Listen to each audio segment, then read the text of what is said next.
See. Okay, there we go. And hello, everyone, and welcome to another episode of Real Reading Talk. And I am your host, Miss Sasha. And with Real Reading Talk, I have great discussions with wonderful guests about why there are low levels of literacy in the Black community. And not only why are there low levels of literacy in the Black community, but actually getting to the core of that issue. No sugarcoating, no chaser, hence the name Real Reading Talk. All right. So we definitely talk about these systemic issues that are at the very core, the very foundation as to why there are low levels of literacy in the Black community. And I say Black community on purpose because when we have our children who are dealing with low levels of literacy, uh, quite, naturally, it's going to be a link to the adults in the community as well. And not only do we have discussions about these issues, because I'm not about just talking about these problems and all of that. And, oh my goodness, some Black people, here we go again with all of our issues.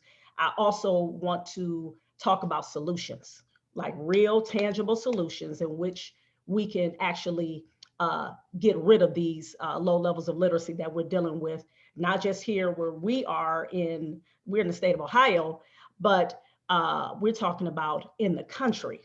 All right. I mean, you can look at the statistics and you'll see when you go across the country where Black children, when it's comparatively speaking to basically to all groups, okay, to my white kids, you're talking about Asian children, you're talking about Hispanic children, and usually, of course, a lot of Hispanic children, a lot of them, they tend to deal with low levels of literacy as well. But our focus here is our Black children. All right. And of course, as you all can see, I have a beautiful guest on my podcast today. And in addition to her beauty, she is absolutely brilliant. Why? Because Ms. Michelle Person is a school principal, as well as the founder of Just Like Me Books. And she is the creator of Meanwhile in Africa. Mhm. And I know y'all are gonna be like, oh my goodness, man, this sister sound dope. All right. And so I am definitely going to let her tell you about these awesome and wonderful things that she is doing. And of course, when I saw that Just Like Me books, I was just like, oh man, so that really right there, that got me, boy, that resonated with me big time. I love talking to Black folks who are in the literacy, okay? And without further ado, I'm gonna quit running my mouth because I want you all to get to know Miss Michelle Person. Welcome. Welcome. Thank you for having me. Yes, definitely, definitely. It is such an honor. I thank Oh, you for accepting the invitation. of course, of course. I'm always down to talk about literacy and improving literacy rates among our kids. It's so important. That's right. Excellent. I love it. I love it. We just gonna get right on, delve right on in. Okay. So let us know, where are you from, and where were you raised? Tell us a little bit about yourself, please. Okay, so I am Cleveland born and raised, East Side. Although up to recently, I've recently relocated to Southern Ohio. But East Side born and raised, Kinsman area. You spend my summers at the Hamilton Rec Center. That's where I learned to swim. That's where I almost drowned a couple times, but it's all good. Stories for another podcast. Like Right, right, right. we won't go into those right now. But yeah, born and raised in Cleveland, and that's the place I call home. That's where all my family is, and that's where my heart is. Love it. Oh wow. Well, I'm gonna tell you. I lived on the east side of Cleveland. I actually lived on the west side of Cleveland. At one point, we stayed in Berea for a little Okay. stint. Hmm. That was a little traumatic, but anyway, I said Berea. For those of you who know about Berea, I'm just saying. I shout out to my Black folks who there. I got family who there, but I'm just keeping Yeah, it yeah. real. For me, it was a struggle. Okay, but so yeah, so I definitely can relate to being raised on the east side of Cleveland and all of that.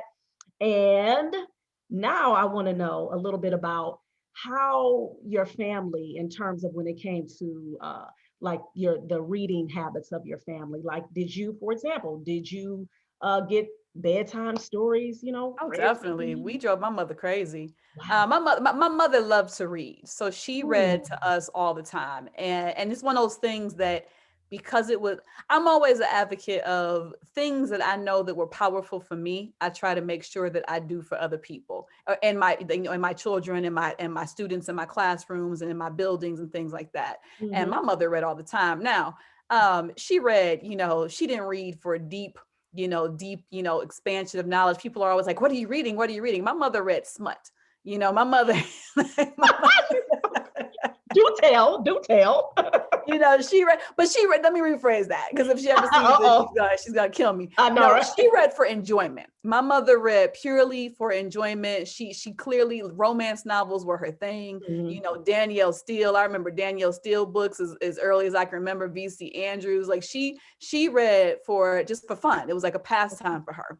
Oh, wow. My mother would always have a book when we went somewhere, and she read to my sister and I probably up until, I think we got bedtime stories every night until around third or fourth grade, when it was like, okay, you guys can read these books yourself. Like it became Hmm. like, kind of like that. But we read every single night, and that has stayed with me.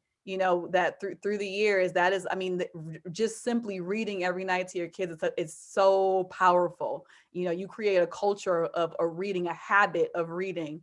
And I pass that on to my own kids. My daughter's a bookworm. My son is too cool to be a bookworm. But The you get boys. him in a room, and you'd be surprised, how many, he loves the stories and books that he reads. He hides it under his swag, but he's a little bit of a bookworm too. Wow. Wow. What, you know what? That right there, I love. That's one thing that I love about doing this podcast. It's because it's like, and because I'm pretty much I'm interviewing Black folks, and it's like Mhm. I have gotten, I would say, it's probably neck and neck in terms of my guests. Like, I'll have guests who have said they did not grow up reading, and then there are guests who say they have grew up reading, and it's like, wow. But the thing is that, and of course we're going to get into that, you know what I'm saying, because I want to, later on talk about in terms of how to be able to obviously get the children who aren't being raised in an environment, Correct. of literacy, how can we get them? But I'm going to definitely, I want to stay in that lane in terms of, how, your upbringing and all of that, because that right there, I mean, that is just amazing. It's like, and I know for you, obviously that was something that was normal for you. A It lot was of times, normal. It was 100% normal. Yep. yeah. And usually, and of course, when things are like normal, it's like, you're like, okay, it's just as normal as tying your Yeah, shoe like or, we did the Cleveland summer reading program every summer. We got our Indians tickets. We read our 10 books. We did we did oh, that program every year faithfully. It was, I mean, that's what we did, so it was totally normalized. The idea that people didn't do that, mhm, when I left, I didn't even think about it much in high school, but you get to college and you start talking to people and you get to yeah, know people. And I didn't realize how unnormal for a lot of people that is until I got to college. yeah. And again, this is, real reading talk for real. I mean, that was me. I didn't grow up, in that type of environment. And I hope when my parents, when they hear my podcast, because I say that a lot, my mom, she's like, I mean, try, I mean, I know, I did read, you know what I'm saying, Right, to your right, right. class and what, and I'm like, I'm not, when I say that, I'm definitely not saying it to put a knock on my parents for sure, Hmm. because, and that's again, one of the reasons why I wanted to do this podcast is because, you see that a lot in the Black community where you'll have, people who have said, no, I didn't grow up with those bedtime stories. I didn't grow up with, my parents taking me to the library a lot and those types of things. But what they did grow up with, just like I had my one guest on, Morris, and he talked about how his father would have the manuals for, like, when he was trying to fix different things, when he was, so he would basically have the manual out and he had to read it, and he would have, he'd be reading the manual in front of his son, what I'm saying, Hmm. okay, this is how you do this. And right there, that is a form of literacy. Definitely. And yeah, Definitely. exactly. And I remember, and actually when I had Miss LaDosha Wright. When she was on here, yes, yes, Yeah, the I know author. Dosha. Dosha's awesome. Yes, yes, she is. That queen is doing, oh my goodness, she's doing the damn thing for real. And when she talked about in terms of when you're getting cereal boxes, out of the cupboard, and you make sure that your children have them read the ingredients. Have Mm-hmm. them do things like, looking at the back of the box so they can see what it is they're eating. So like that right there, that's considered literacy. And she's right. So it's not just always about, somebody actually physically, which is good though. But I'm not, I ain't knocking that. Definitely Right, get right, that right. reading in with those books. But any type of way in which you can draw attention to your child that, oh, this is literacy.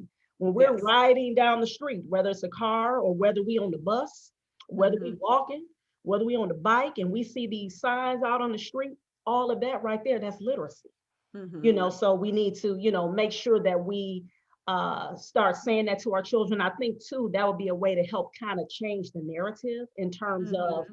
so our kids can be like, you know what, I am getting some literacy in. When I Right. when I do have to read those instructions, when it comes Mm-hmm. to putting together, maybe a toy or something of that nature, or Right. reading the back of a bottle or those types of things. So that right there is definitely important. So wow, this is great. But what I wanted to also talk about in terms, well, I wanted to ask you real quick, what year did you graduate? Because when you talk about as far as like the Indians, what year you come out of high school? In 96. Oh, okay. So you mean that? Okay, because I came out in '92. Because I'm like, I guess I wonder when they started that program. I don't remember that. I No, don't remember no, having I mean, when I was little, I mean, when I, the library that is still standing on 139th and Kinsman, like that, like okay, that's the library. We lived on 138th. And so we would okay, walk over where two cousins either used to be or, okay. whatever it is now, but Uh, right across the library, right across from two cousins, we did that library program every year. And that's, if you read your 10 books, you got automatically to the old stadium, not the Jacobs Field, Progressive Field. right. You could get 2 tickets to go see a baseball. And I hated baseball, but we read it was boring. The peanuts were the best part of the game. But but we went every year. That was the one baseball game we would go to, was the one we got free tickets for. Wow, wow. I literally, and I guess too, again, it wasn't like as a kid, I was not at the library like that. Only time, I remember, it's funny, I got this quick story. I remember going to the library for something. I remember I was selling candy. You know how you sell candy for school. And Mm-hmm. so, and they give you the paper, the brochure, and all the good looking candy. You got the, Katie did looking type of candy and all that Mm-hmm. Your stuff. Mally's chocolates. Yeah, right. And so I remember having an envelope with money because people had gave me their money. And then I remember losing that money. It was somewhere in the library. I remember I was sitting in one of the chairs. So that's Mm-hmm. like one of my memories, my little library memory moments. Did you So find it? you know what? I can't remember. I don't think I did. Oh I wow. yeah. I just remember, what I'm saying, having Those that. dollar And candy bars add up, girl. Somebody was I mad know, at right? you. Exactly. So it's like, but that's just one of my memories that I have. So that's crazy. I definitely don't have memories of, like family trips to the library. Now, of course, we did little things or whatever as family, but library was not, something that we really did. And that's Mhm. obviously, a way in which we know for sure it's a free, easy Definitely. way for Mhm. us to be able to get, what I'm saying, our kids, into reading. So now Mhm. what I want to ask you is, because I want everybody to know, because I introduced you as being a school principal, just like me, books founder, Mhm. as well as the creator of Meanwhile in Africa. So first I want to start off with you becoming a principal, because one thing I do know is that obviously you had to become a teacher first in order Right. for you to become a principal. So can you tell us, It's not that obviously. There are people who try to do this and don't. uh-oh, I apologize, you guys. I know she was telling me before we got on that sometimes, with the internet, just like I deal with it too, it goes out. So hopefully she'll be, logging back in. And again, for those of you who are just tuning in, I am Miss Sasha. This is Real Reading Talk. I'm your host, and we are talking about the low levels of literacy in the Black community and ways in which to combat these issues. Ah, here she is right here. Bam. Okay. Got I double. apologize. There we go. There we go. Good. Cool, cool, cool. All right. So, with that being said, let's come on back to when did you decide you wanted to become a teacher? I became a teacher by accident. Oh, okay. It was definitely an accident. So my journey, I tell this story a lot. I think it might have been but there were a couple of events. The first event was a conversation I had with a friend my freshman year of college. And he was sitting there and we were talking about how much work we had. And he said to me, he said, yeah, I was like, well, why don't you stop hanging out and doing whatever and go do your work? He was like, well, I think for somebody who couldn't read until they were in the fourth grade, I'm doing pretty good. I said, you couldn't read till you were in the fourth grade? I said, how does that happen? Yeah, I mean, that I didn't experience that. That wasn't my educational experience. Right. And, he went on to tell me, how in his, where he was from, he was in New York City and in Manhattan, and how the schools were overcrowded and blah, blah, blah, blah. Then I went to another friend and I'm like, so-and-so told me that he couldn't read till he was in the fourth grade. And she looked at me, dead in my face and said, yeah, that happens a lot. I was like, what do you mean that happens a lot? And then she went on to tell me about like how the schools, they no overcrowded, no books. And again, like we talked before we went on, that wasn't my experience. My mother put us in Catholic school. So, looking back, my Catholic school, I guess probably maybe wasn't the best of the best, but definitely didn't experience it ever where we didn't have enough books or where there were like 40 kids in a class or anything like that. And my teachers came to church with us on Sunday. So I knew I had to, so it was a whole nother, whole nother experience. So that the idea that you could get to fourth grade and not be able to read, I had never heard that. So then a second friend, a good friend of mine, who was a couple of years older than me, I was asking, we were doing an internship together, and I asked him, what do you want to do after you graduate? He's like, I'm thinking about this program called Teach for America. And I said, well, what's that?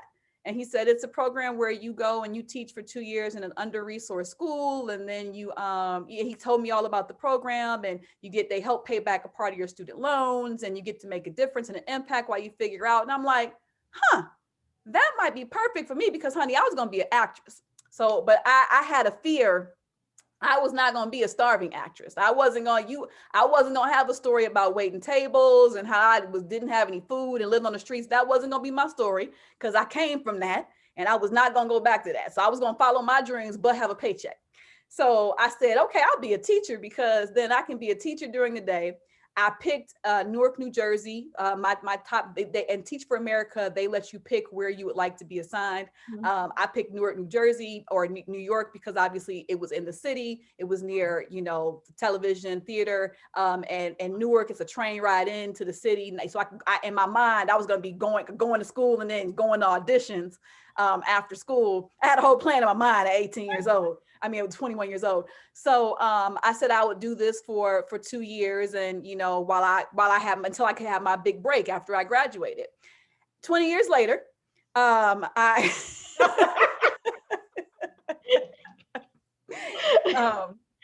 20 years later, no starring roles, no starring roles. We just gonna go from 2000 to 2021. 21 years later. I became an elementary school teacher. Very early, I realized that that I was good at it. I wasn't effective. I would never say I was there are teachers who love to teach. You know what I mean? Like they love teaching. That was never me, but I was good at what I did. I was an effective classroom teacher. My kids learned. But one of the most frustrating parts for me was I would have kids in my classroom and they would not give me any problems. And the minute I would release them out into the microcosm that was the building, or I would see them the next year in another grade, another classroom, they were in trouble, progress had like backslid. They weren't doing the things that I knew they were capable of doing. And a lot of that had to do with the way the schools that I worked in. You Teach for America, again, you go to work in schools that are underfunded, lack of good leadership. Those are the types of schools that you work in. So after a couple years, I was like, well, I definitely don't want to do this forever, but I think I can make a difference, at the building level. So I went and got my master's and became a building principal. And I've been doing that for about the last 10 years. Wow, wow, that is a journey. Oh my goodness. And let me say this, honey. We got kindred spirits, okay? Because there's a video. Do you remember when they would do those videos like for kids to, for example, how now they have like the picture that the kids take, God forbid if a child gets missing. Right. So, but they back in the day, they used to have videos that they would make, for kids. And I remember mine when I think I was 9 or 10, but they did a video. So basically I would be, God forbid if I was to ever get taken, it's a video of me, you know what I'm Right. saying? So they would, they did that. And I remember that. Now I never forget one of the things that they asked, they said, what do you want to be, when you grow up? I said, I want to be an actress. And and sure enough, like I was in school plays, I was like in the lead role, all of that. So, that right there, I'm like, and I'm not kidding. Michelle, oh my goodness, I literally said, yeah, I'm gonna go to New York, and I'm gonna do all, I had it too. But then, reality did start settling Life in. happens, life happens. I was like, I wound up going, which I'm glad I did, went to Kent State, I first majored in theater. Then I realized like, okay, what am I gonna do with this theater degree? Like, unless Yeah, I poor just I get that that's part of the journey, and I just could not do poor again. So I'm really logical about how I did it, and right. it ended up I'm where I am, and I never had to experience super poor again. So trade off. Yeah, I feel you. I feel you, man. Because I was just like, I'm like, okay, that right there, we gonna scratch that. But I wanted to say that. Now I'm sitting up here, so I'm tripping. I'm like, what? You want to be an actress? What? Go to New Yeah, York? that was my first love. Oh my God, man. But I'm gonna say this though. I really feel like being a teacher, you still putting your acting skills on. Oh my gosh, every day. Every day. Okay. So, I mean, for real, I mean, you already know you got to be an educator, you have to be a psychologist, you got to be the social worker, all of that. You know what I mean? All You of got to it. perform. And then just even with your lessons, I mean, you can't be up there just, disseminating information, man. You Right. have to make them engaging for real. Correct. But one thing that would trip my head out is that how you said in terms of how you had that program, Teach for America, because I heard about it. And I haven't read upon it all like that, so I know you would have definitely more insight, more information about it. But to me, this is the thing. Of course, this is real reading talk, so that's the whole point of this podcast. It just seems as though once again you have these either organizations, nonprofits, whatever you want to call it, and they're using our babies for their little training ground. I Mm-hmm. mean, and I just feel like, okay, you're getting people, to basically go in schools who really don't have the experience Correct. in these schools. And And the then attrition rate is high. and it's like, and I just really, and I'm sitting up here like, wow, man, you see how, and of course, predominantly what you see is white Teach for folks. America is a very white organization. Yes, and definitely it is more obviously more white women, you know what I'm saying, Yes. in the organization. And it's that right there, that type of stuff really, really gets on my nerves. Yeah. Yeah. Because it's like, here it is, y'all you go in these underperforming schools, you go where these poor Black babies are, and just Mm-hmm. go in there for a little bit, do your time, and then you'll come out, you'll be all right. You know what I'm saying? You got some Right. of your loans paid, you know what I'm saying? Now you can put on there, you got a little bit of experience, and then you can go Mm-hmm. where you really want to go, or whatever. You, And there's definitely a group of people who use it as like what they do before they go to law school or what they do before they go to do their MBA. mm, There are people like me who do it and end up saying, you know what, I'm gonna stay in it. right. And the I hear everything you just said, but the reality also is that the reason it exists is because we don't have enough teachers. the reason that, a program like this exists is because there is a need, and they are filling a real need in our communities. And until, as a people, which is another podcast, we step up and fill that need ourselves, it's like, well, then who's going to teach? So then you really are going to have overcrowded classrooms, because if you don't fill them with these newbie, teachers fresh out of school, instead of having 30 kids in the class, you're going to have 50. And if you thought they weren't getting anything with, I would rather have a warm body and have that warm body try to disseminate information to 25 kids than try to have one warm body try to disseminate information to 50 children. And it just, so it is a double-edged sword, a half to one, but they are 100% filling a need. And until we as a community are willing to address that need ourselves, those kind of organizations are going to continue to exist, because they are needed. There is a need to teach kids in urban and rural areas. I mean, there just is. And it is hard to get people to go to urban and rural areas because the pay is low and the workload is crazy. So you get somebody who just paid $120,000 for their education. They want to go where they're going to make the most money to be able to, they want some place that's going to give them a signing bonus. They want some place that's going to give them, are you going to provide me with a company car?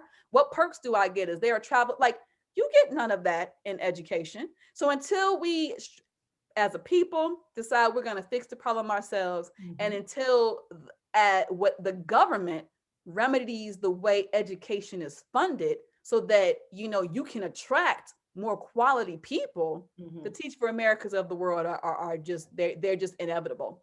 So I hear your point, and but it's almost like a necessary evil, in a lot of ways. And see, and that again, and this is where what made me decide to have these hard conversations, because of the fact we really, for real, I mean, you said it, we need to have our own institutions. That's where we really need to be. And one of the things too that I tell parents is that quit saying that you cannot teach your child. I push back on that. I don't like to hear our people, and when I say our people, I'm talking about Black folks, y'all. Y'all know I'm talking about our people first. I don't like to keep hearing our people say that we can't teach our children. And what do I mean by that? Well, when we have the mentality of, okay, well, I got to send you to school to be educated, then basically what you're saying is that you don't have any type of say so in terms of what things that your child should be learning or what they could be learning. As the old saying goes, the mother is the first teacher. And that is true. And I think, and again, and something as simple as just like, us talking about literacy and talking about reading, just like how you said with your mother, and she's reading to you all the time. You remembered, I mean, you said that it was just like, man, like your eyes lit up. You know what I mean? That's what we want for our children. And guess what? We can have that for our children. And this is what a point, I knew it was something I wanted to say. When you talk about your son, and he got his little swag and all that, and he tried to, hide the books. My thing is, this is what we have to do. We have to start making reading be cool for our children, making reading reading. I hate to say it like that, but I mean, really, that's what we need to do. You know what I'm saying? We need to bring back the aspect of literacy being cool. We want our kids to look, what I'm saying, at their friend and be like, hey man, what book you reading? I got the new Kwame Alexander book, and it's dope. You know what I'm saying? And so that our kids can look at reading like it is swag. Yeah, I am cool. I got a book. It's so funny. Like when we have family functions, and all the cousins, my sister's kids, my cousin's kids, the cousins get together, and they are the biggest, I don't know what you call a group of children who are obsessed with Greek mythology, but they've read like all the Percy Jackson books. And I mean, they get in all the Harry Potter books and they get into these deep discussions. And I mean, it's hilarious. And they how they should rewrite the character, the plot, but they only do it, to my knowledge, among themselves. So it's 4th of July, birthdays, when everybody, because how we do on birthdays, they ain't real parties. They just like, mini family reunions. And so we have our mini family reunions, but and even, I mean, even now, like as they are, my oldest is 18, my middle is 15. And obviously the cousins in that age bracket are all, that, and they get in, they discuss the books, who was the best character, which one was, and as they get older, the questions have the conversations have evolved, like, who was a tragically flawed character, and deep, like what's their motivation. And I mean, like they go in on Harry Potter. I mean, like, it's just, J.K. Rowling would be, I mean, she would be, because they are highly upset with her. I mean, like, just like, so like in there, you create spaces. We've got to start creating those spaces where, our kids feel like they can have those types of really lively and engaging conversations. And like I said, it's really interesting to watch my children and their cousins. Those are the types of conversations that they have. When they get together, and then they start talking about smut, so it's like, Well, you gotta have a little bit of that in there. you can do both. You know what I'm It's saying? totally, you can do both. You can talk about, it's totally fine to talk about Cardi B and Megan Thee Stallion and talk about, Harry Potter. You can do both. It's possible.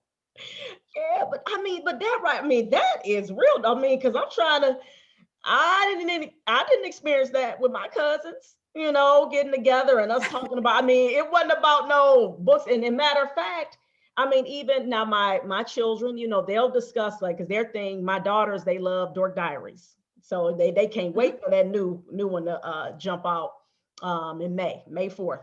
But in matter of fact, my daughter just talked with Percy Jackson. That's one of the things she said. She said, "Mommy," she said, because she was like, "Please get me some more Percy Jackson books." She literally just said that. That's her thing. So it's something about that Percy Jackson, you know what I mean? Yeah, they But love those books.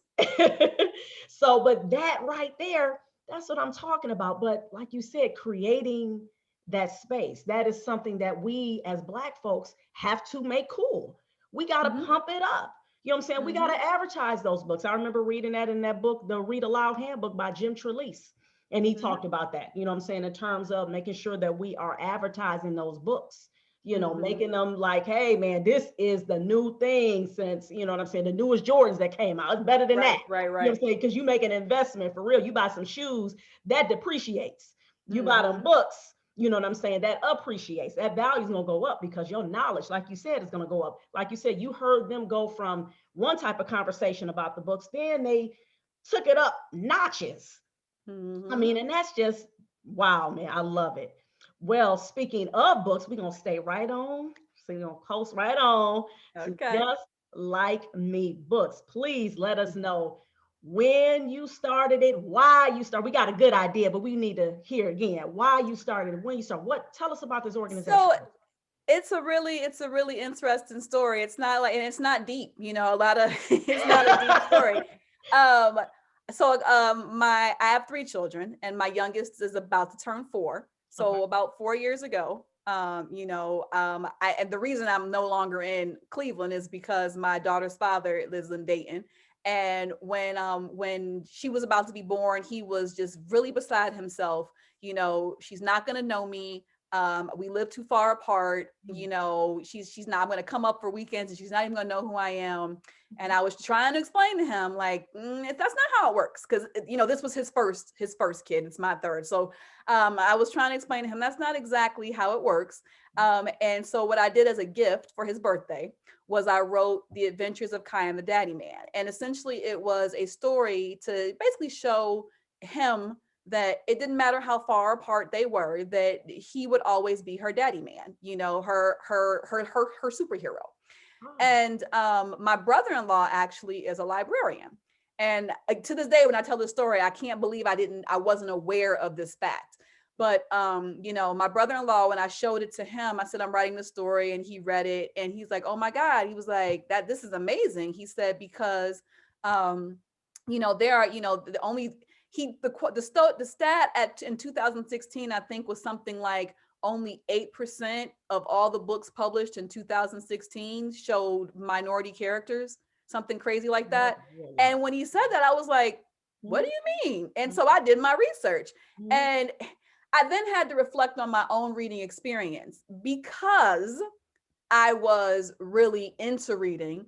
it never occurred to me a whole lot that I did not see characters that looked like me reflected in my books. So child of the early 90s, late 80s, the popular book series, Sweet Valley Twins, Sweet Valley High, Boxcar Children, Babysitter's Club.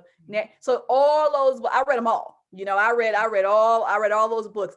There was in Sweet Valley High a Black recurring character. In the Babysitter's Club, there was one babysitter that was Black, and she was a junior babysitter. Ramona Quinn. I love Beverly Clearly, all the Ramona books, not one Black character. They lived in Oregon. I don't even think black people live in Oregon after reading those books. You would never think that Black, I know there's some, I'm just being sarcastic, but I know. they all take place in Portland, Oregon. No Black people. Right. I love Judy Blume. Judy Blume was my favorite author. Judy Blume and Beverly Clearly were my favorite authors growing up. I read everything they wrote. Judy Blume had Tales of a Fourth Grade Nothing. That book was in New York City. No Black people. So it's just like, it took me a minute to I didn't even realize, I hadn't even reflected that, wow, like there aren't any. And so from then I was like, well, that's not cool. I've always loved reading, obviously. When my acting was actually my second career choice. I did want to be a writer when I was in fourth grade, but back then there were no typewriters. And so I wasn't about to handwrite everything. My hand got tired. So I was like, I can't do this. I'm going to act. So I went back to my fourth grade roots and I wrote the first Kind of the Daddy Man book. And then the educator in me was like, well, if I'm going to do this, I have to educate at the same time. So I came up with the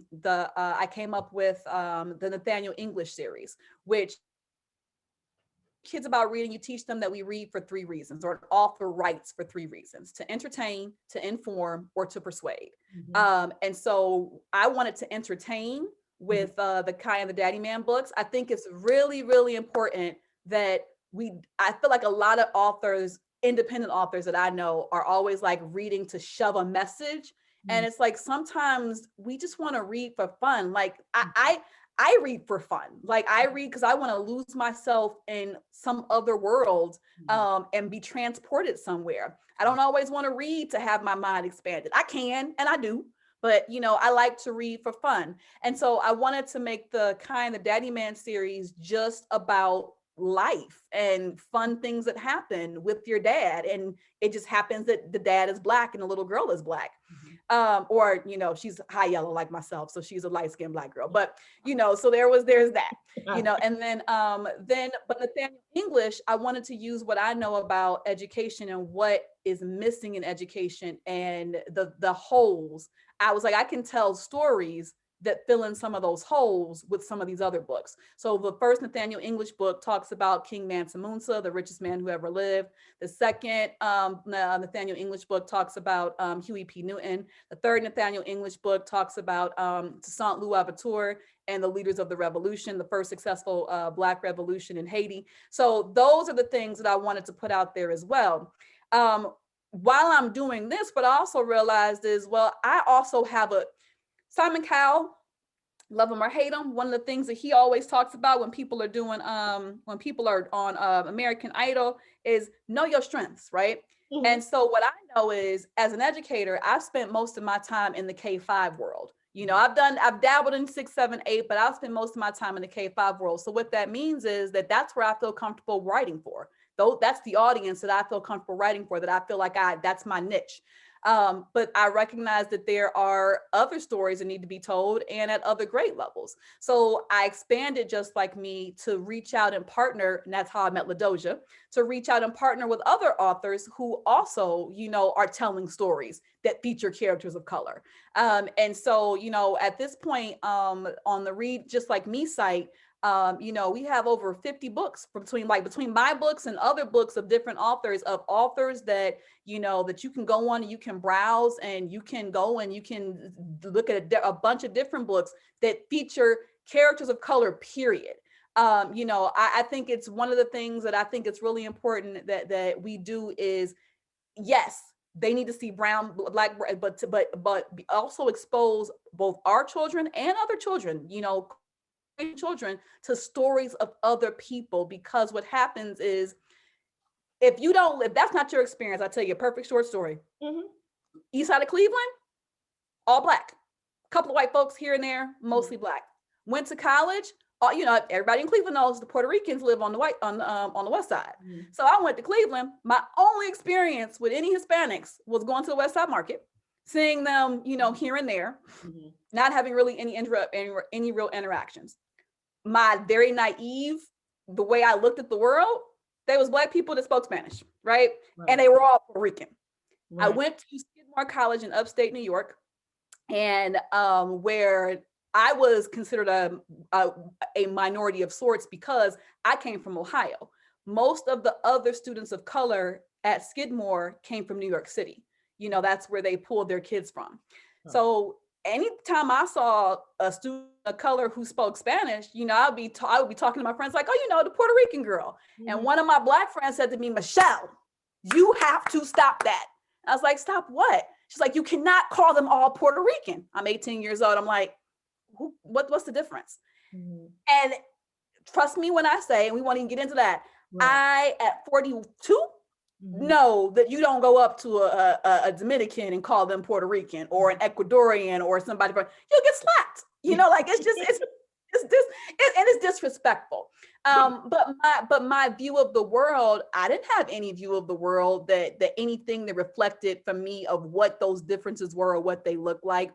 Multiculturalism is so important, and we need to see it for ourselves and for our children. Mirror text, our children need to see themselves to validate who they are.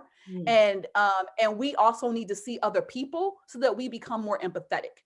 And so just like me, books is all of that, a very long way to say, just like me, books is a way for our children to open a book and see a character, a story that looks like them, and they can learn about somebody else that may not look like them, but give them and widen their worldview. So that's what Just Like Me is in a nutshell.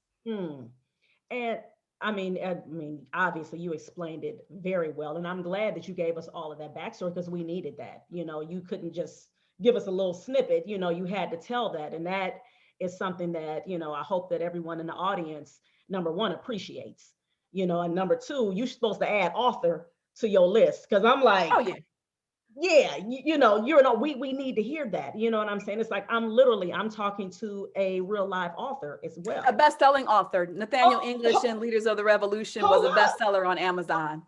Come through, Michelle. Come on. That's what I'm talking about. You got to say it all. And that's what I'm saying. It reminded me, I remember watching a TED talk of this brother who was talking about, he gave this example. I'm gonna make it real quick. He gave this example. He was like, say if your child saw LeBron James walking down the street, they would automatically know, oh, that's LeBron James. Or if he mentioned Beyonce, oh, that's Beyonce. He said, now what if the author, what's that dude's name of Diary of a Wimpy Kid? I'm missing his name. You probably I know who he is, but I'm missing his name too. Is it Jeffrey Kinney? Yes. Yeah. He said, now imagine he was walking down the street. Would your kids know who he was? And this is a Black guy, and he was just giving that example because number one, he knows that a lot of kids would read the Diary of a Wimpy Kid series. And that's so true. They wouldn't know who he was. They wouldn't know who he was. You know what I'm saying? But again, this is why this is Real Reading Talk. Why is that? Number one, what kind of society that we live in, and especially when it comes to that entertainment piece. They definitely, now we already know that America, that's how a big part of where they're, how America has got its wealth, you know what I'm saying? Entertainment, of course, slavery, that's, we definitely understand that. I think she's frozen. So she'll be coming back in. Oh, there you go. Okay, good. Okay, good. I was about to read the meeting. Okay. Yeah, right. So we already know how America, right, got its wealth, from oppressing and kidnapping and torturing, Africans and basically having them labor for free. So that was the beginning. And of course, we know today in terms of, you think about the entertainment business, and of course, this is making a connection to the example that I was giving, that a lot of our Black children, they know who a lot of athletes are. They know who a lot of entertainers are, but they don't know who a lot of authors are. And in particular, like that brother was giving that awesome talk on TED Talk. His name slipped my mind, but basically he was talking about that in terms of our children should know who authors are. Because that right there, that is what's very important. And in particular, like you said, I mean, here it is, for our Black children, they are the ones, for the most part, who are not doing well when it comes to literacy, Mm-hmm. or you don't see a lot of Black children who have a plethora of books in their homes, or libraries and all that type of stuff. Now you'll see kids who they'll have a lot of tennis shoes, you know what I'm saying, or you got folks who got TVs. And y'all know what, look, listen, don't come for me and act like I'm trying to make it seem like highlighting these like I'm making it to a stereotypical thing in terms of Black folks, but I'm keeping it real. It's like, I listen, what I'm saying, when I've talked to kids, when I would go and substitute teach, Mm-hmm. and I would ask them different things like, so how many of you like to read? Basically, hardly no hands come up. Or, I'll ask them, do you all have books in your house? Mm-hmm. Especially now when they start getting, now, if it's like a kindergarten or first grader, a lot of times the little kids, yeah, me, but like when they start getting a little older, they really like, nah, not me, not Right. really. You know what I'm saying? They gonna tell it. They'll tell the truth. Like, no, I don't really have that many books, or we got a couple books, or whatever the case may be. So again, this is something that we have to make sure that we are pumping up. Mm-hmm. We have to make sure, and then we have an opportunity, just like I said, that's why I wanted to highlight this, that you are an author. For those of you who have your children watching this podcast on Facebook, um, I'm talking to an author, a real live author, okay, and who has created books. And I heard some of the titles. I'm like, oh, you talk about Huey P. Newton, Mansa Musa, Toussaint Louverture. She got books that's creating revolutionaries, y'all. So we need to holler at those books, and we'll make sure at the end that you make sure that you give your information in terms of how people Definitely. can get those books. That's for real. So what I wanted to also make mention of, what I like too, that how you said in terms of knowing your strengths, Mm-hmm. that right there is very, very important, and that's something, again, we need to make sure that we are talking to our children about a lot, Mm-hmm. finding out, what are their strengths. Obviously, we're going to, hopefully being an engaged parent, we're able to see our children's strengths, and, we see the things that they gravitate to, so that we can start nurturing that, when they are young, so that we can pump them up like, hey, you know what I'm saying? You could be this, you don't have to, we don't want you to keep saying the typical things in terms of you can be, a basketball player, football player, you can own a team, right? You could be a Right. graphic designer, right? You could be the one to design the jerseys, right? We got to really, really go outside, what I'm saying? The box, think Mm-hmm. outside the box, what I'm saying? So that we can get our children exposed. And I believe that's what reading does. Reading helps to get our children exposed to a plethora of things. And so we definitely, I really, I commend you for what you are doing. That is very, very much needed.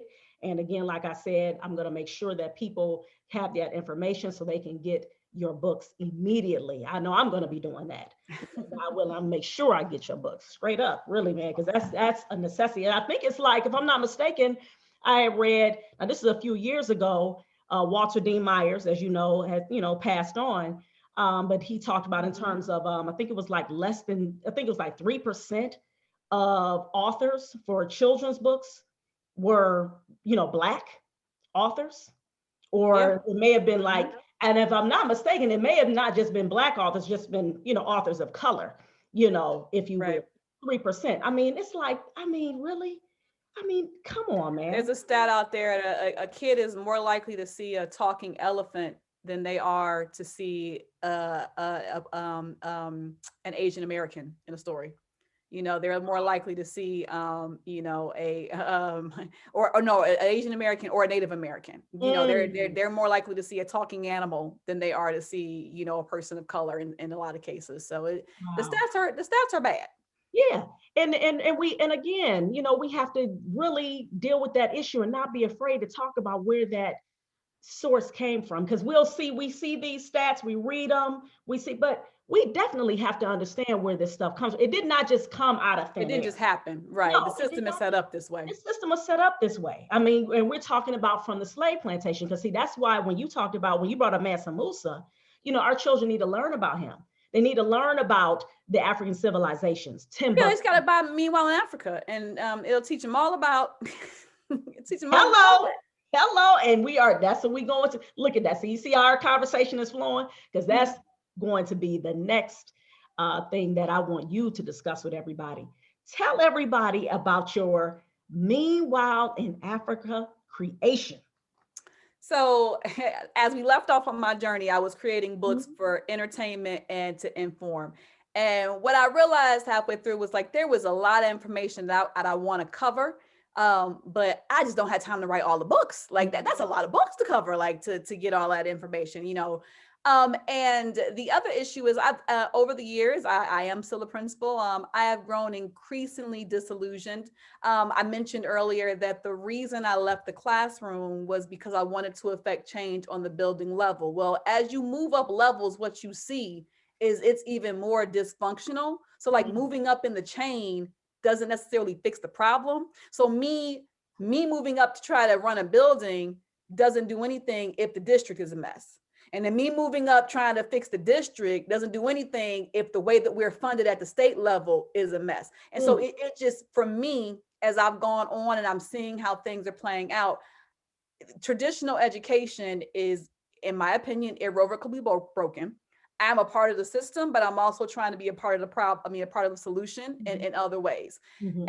And so, Meanwhile in Africa came about because I recognized that there's a lot missing in the curriculum that's available for me to provide to my students. I mean, it literally does not exist. The holes that are out there, you know, in social studies and history, Mhm. which are so often not talked about, but so important because in order to get a kid, one of the reasons just like me books exist is because kids don't like to read because they don't like what's being put in front of them. They don't want to read Go Spot Go. They don't want to see Jane and Dick run.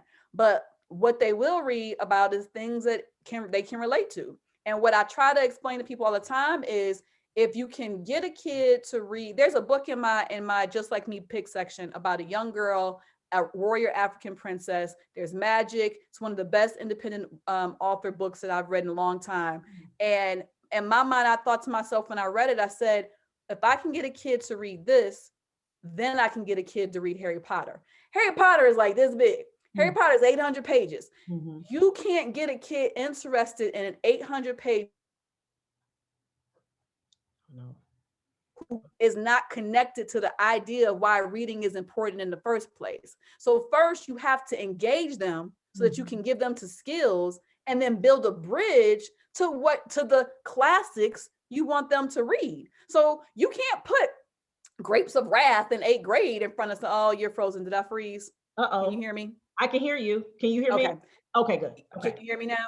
Yes, I Yes. hear you. Yep, All you're good. right. So you can't put these huge, you know, massive, boring, you know, books in front of kids.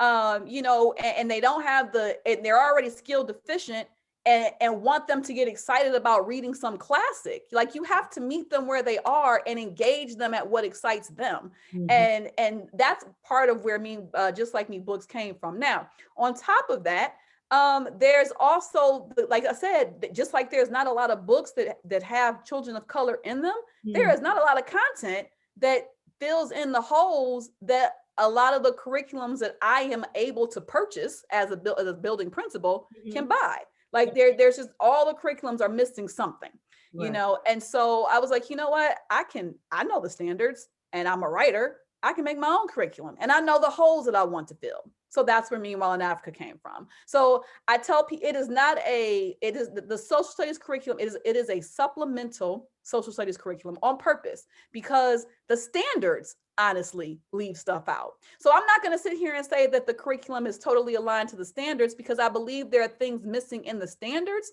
so that but need to be included in my curriculum. And so that's where they are. So it is not a switch out because there are things that are missing. And then there are things that are in the standards and I'm like, I don't need to touch on this.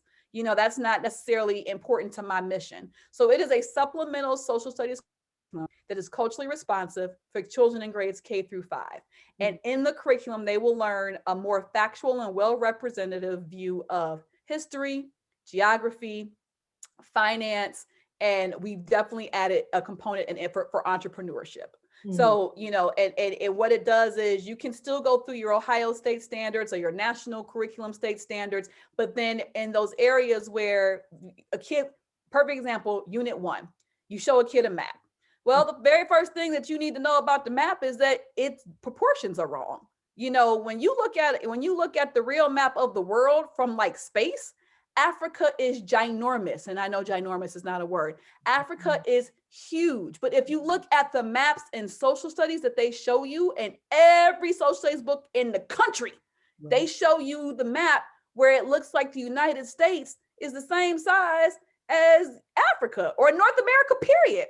When in reality, the United States can fit inside Africa 3 different times. You know, Australia can fit inside, I think it's 6, like these places, because Africa is massive. And when, if you're gonna, if the first thing you want to do is, if you want to keep somebody from growing as a person, having a sense of pride in themselves, is tell them that where they're from is not important. And so the first thing we talk about in the kindergarten level at and meanwhile at Africa is look at how big Africa is compared to where we live. And that's the very first lesson. And it just goes on from there. You know, look at what's a natural resource. Well, here are the natural resources in the United States of America. And this is how many there are. Here are the natural resources in Africa. Let's look and see the difference in which country is actually, which place is richer. You know, those are the types of things. I purposely, in the curriculum, we don't mention slavery until almost 3rd grade. And that is on purpose, because there is so much that can be said about where we came from without mentioning slavery. When they're little, you know, the first thing. So you're basically shaping a kid from age 5, 6, 7 to associate who they are as a people with the enslavement of their ancestors. So meanwhile, in Africa's purposes, I'm going to tell you all the great things about Africa and who you are as a person and where we came from. And I'm not even going to mention slavery until about 3rd grade. And when we do talk about it, we're going to talk about it for real. So that's meanwhile in Africa, and we are rolling it out. I'm so super excited. It will be launching soon. The final touches on the website are happening right now. We're going to do a huge launch, and we've been beta testing the kindergarten curriculum. Kindergarten is completely done, and we're going to hope, the goal is to continue to roll out 1st, 2nd, 3rd, and 4th, and 5th. And so hopefully by the time we get to fall, we'll have all of the levels ready for people to use and supplement at home. And we're trying to do programming in schools and after school programs. If you want to do it like as a family project, we can come in and we can do sessions, and get the content out there. But it's just really, really important that we paint a clear and accurate picture of where our kids come from, so they can have a strong sense of self, and so that we can affirm their identities. Because once we do that, then once they know who they are, then they will do everything else. Then they'll read, they'll want to, they'll come to class, they will want to. But if you don't start there, why would they want to, when every image we give them is negative? Why would you want to sit in a place that tells you 8 hours a day that you're nothing, that tells you what's right is white? So that's where Meanwhile in Africa came from, and I'm super pumped about it. I think it's going to be a game changer. The other thing was, there are curriculums out there that do, tell a different, that try to fill those gaps. My personal opinion is that they are not written by educators, so there's holes in them. And the other part is and because they're not written by educators, they don't understand what's developmentally appropriate for a 5-year-old. So like, they might say they're for a kindergartner, but it's really written at like a 6th grade level. So if you want to put something in front of a 1st grader that's not at their developmental level, I don't care what color the 1st grader is, they're going to shut down because they're not ready for it. So I purposely did it for K through 5, because I feel like that's where the information is lacking. I found a lot of programs for 6th graders, for 7th graders, for 8th graders, not a lot for early elementary. So that's where Meanwhile in Africa came from. Wow.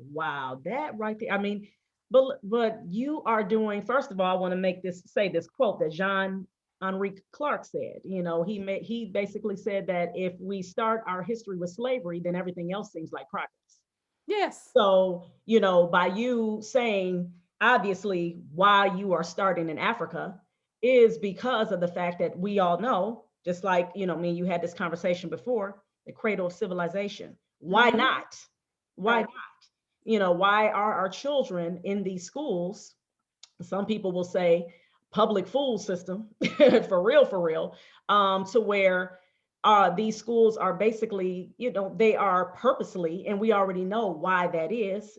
They're doing that because that's coming out of a white supremacist mindset. And the reality is they need to know too. The kids, so that's why I always say it not going back to the program is designed to give students of color a stronger sense of Mhm. self, but it is also designed to give a more factual view of history to everyone, because it's important that they know that yes, no, you might be from Ireland, sweetie, but Africa is the cradle of civilization. Like, it's important that they know that, and that that's a fact that is in their schema, that frame of reference, and so that the program is meant to do that. Yeah.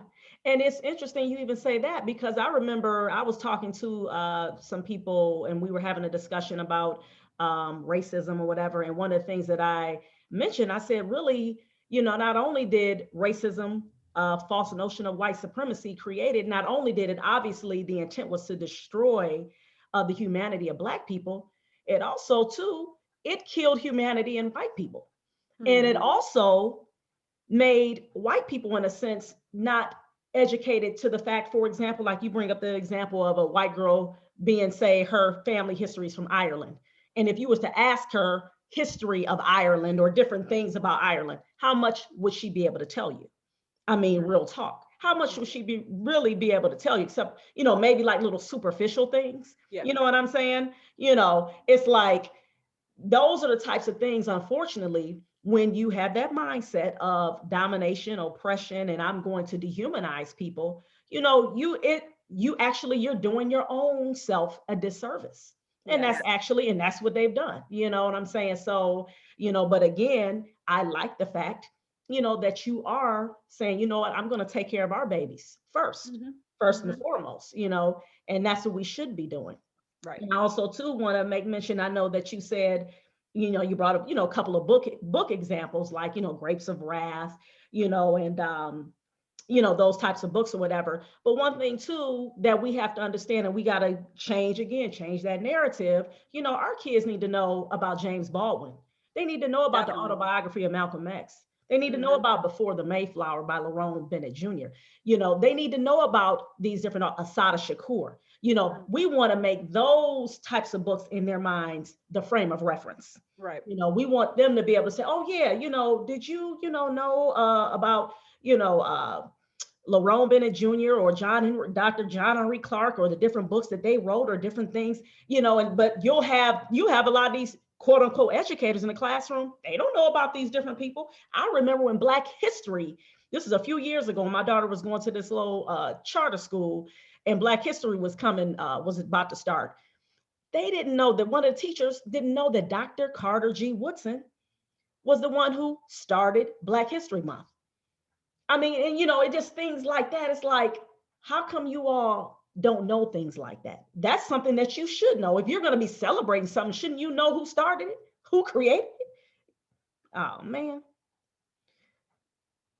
I didn't even realize that she was frozen, y'all. But y'all know how this technology is. And she will be back shortly again. My name is Miss Sasha. This is Real Reading Talk. As you see, we are having a very, very dope, informative conversation centered around literacy and Black people. And as you heard her say, again, she see there's a need in our community, and she says, you know what, I am going to develop it. And as they say, the what is it? Necessity is the mother of invention.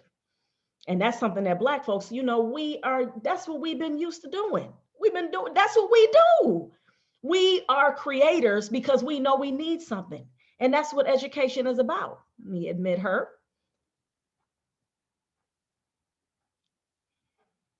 All right, she's connecting the audio now. All right. I might keep my face off and see if that helps. See if that. Oh, okay. All right. But yeah, so I was just explaining basically in a nutshell that one of the things that you've done with your Meanwhile in Africa, as the old saying goes, necessity is the mother of invention. And that's something that Black people, we are very well aware of. That's why we created a whole bunch of stuff, because when you need stuff, when when there's a problem, you're trying to figure out how to fix it. And that's why I really feel like, and again, this is a whole nother episode in terms of education, which I actually talked about this in one of my podcasts. You all can go to Anchor and download the Anchor app so that you all can be able to listen to this podcast again, and share it as well. But I talked about that in terms of Black people need to really start thinking about and asking, what does education look like for our Black children? Because for real, Dr. Amos Wilson talked about this, and he's not with us anymore. He's amongst the ancestors now, but he talked about in terms of education should be solving the needs of our people. That's where education starts. And that's where we need, that's all we got to do. When you start off with your house, start off with your community. What are some things that you know that you need? And you figure out ways in which to solve that problem. Just like I tell my kids, my one daughter, she's like, I can't wait till I get 14 because I want to get me a little job. I can make some money. Now, mind you, growing up in my household, she know good and doggone well they have seen and they've been around an entrepreneurial spirit from me and their dad. And so when it comes to making money, I said, haven't you all sold candy before, donuts? You've sold different things. Right. Just reminding her, like, honey, you don't have to wait till you're 14 to go apply for a job. No, no, no, no, no, no. Right. Right. No, you've been given the tools right now. I'm telling you all constantly. I'm like, you have a skill, you know how to bake very well. All you got to do is bake some cookies, which she's done that, by the way, and has been told that her cookies Mhm. taste better than even insomnia cookies. You know what I'm saying? But those of y'all Oh, do wow. insomnia cookies, okay? And I ain't just saying that because she's my daughter. I'm just saying it because it's the truth. You know what I'm saying? Yeah. So I'm like, this is what we got to make sure that we are doing, you know what I'm saying, for our children, reminding them that's what education is about, solving the needs of our problems, of our communities. That's what we need to be doing, addressing them. And you are definitely doing that. And I am just like, woo, I just love this, man. I'm looking forward to our collaboration for our my reading camp. Definitely. That Definitely. it's going to be dope. This is going to be dope. Well, we are coming up towards the end. So what I wanted you to do, please, is can you leave us with, because you've definitely said it, but I would like for you to sum up 3 ways in which we can get, hi, hey, 3 ways in which we can get our children and families to develop that culture of literacy. What are some 3 tips that you can give us, real quick, and So I'm 3 quick tips while my internet is working out with yeah, me, is agreeing with me. One tip is definitely the library. The okay. library, the people's university. That's the slogan in Cleveland. My brother-in-law works for the library, and I cannot say enough good things about the library. The library has transformed to where it is not just about Uh-oh. We was trying to get it. We was trying to get it. Hopefully she can come right about. We're a about to get ready to end it shortly. yeah, like Oh, you there we have go. to go to the library, make it a part of your sorry. Make it a part of your routine, the library, make it a part of your routine. Go every Saturday. You know what I mean? Like they're Mm, open 6 days a week, 7 days in the summer. Go all the time mm, after COVID, but even now you can like check stuff out. yeah. Um, so the second tip is, we talked a little bit earlier about teachers saying that you can't that they don't feel comfortable teaching their kids. I can't teach my kids. You know what? And they send them to the school to make it the school's job to teach their kids. Guess Mm, what? It might be the school's job because that you feel they are better equipped. Hold them accountable. Go to those parent teacher conference meetings. Go to the literacy nights. They get money to educate you on how to educate your child. Make them use it and hold them accountable for doing it. And that, like until you do feel comfortable being able to support your kid at home, they get Title I money in most districts to mm, be able to hold family engagement opportunities where they should be training you on how to support your kid. So and a large push is literacy. So make sure that you are checking out those activities and that you are part. mm. Oh, She's getting to the last one, y'all. Bear with us. We almost there because I want Reading her. can look a lot of different ways. I'm gonna say that again, frozen. Let me Yeah, see. yeah, I'm gonna yeah. wait till you start You moving had again. like broke up. So Okay, can you hear me now? we can hear you now. You said Okay. hold the The teachers third thing accountable. is reading Mhm. can look. Okay. The third thing, reading can look a lot of different ways. Reading can be, like we talked about, reading can be comic books, reading can be do-it-yourself books, reading can be cookbooks. Reading can be a lot of different things. You can, I said this on my Just Like Me page a couple weeks ago. Reading the same book over and over again is still reading. Yep. It doesn't matter if you've read it 75 million times. If they want to read it 75 million and one, let them read it 75 million and one times. Like, reading is reading. Let them read. I tell my 3-year-old all the time, we're learning how to read, and she'll say, if it's not one of her real little books, she'll say, I can't read this one, mommy. I'm like, yes, you can. Read the pictures. Leave me alone. Go read the pictures. Like, go, like you can, there's different ways to read. You can read the pictures. You can, those are all the different types of ways to read. You can retell a story that from memory. That's a way to read. Just read in a bunch of different ways. Use different types of reading materials. Read stop signs. Read recipes. Read read do-it-yourself books. Comic books are not bad. Read those. So those would be my 3 tips. Go to the library. Hold the schools accountable. And I might have to say it again because I don't know if you heard me. Yep. Use library. Go there. That's the People's University. Hold the teachers accountable. Go to the PTA. Go to the literacy nights. We hear you though. We definitely hear you. Uh-oh. Okay. You're back. You're back. We see you moving. Go to the library. Yep. Go to the library and read different ways. Yep, exactly. Exactly. Where can they find you, and leave us with what book you're currently reading now or finished reading? Where can they find you, and what book are you currently reading now? They can find me right now until we launch our new site at on Facebook at read just like me. Read just like me. That's the name of our page. Just like me book. Read just like me. Okay. We have a Facebook group. Just Like Me Presents. That will be the new website once we launch it. But right now, you can reach me at readjustlikeme.com.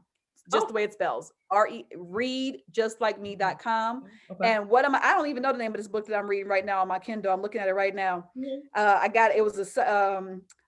read Michelle Obama's book. I read what was the last book I read for fun?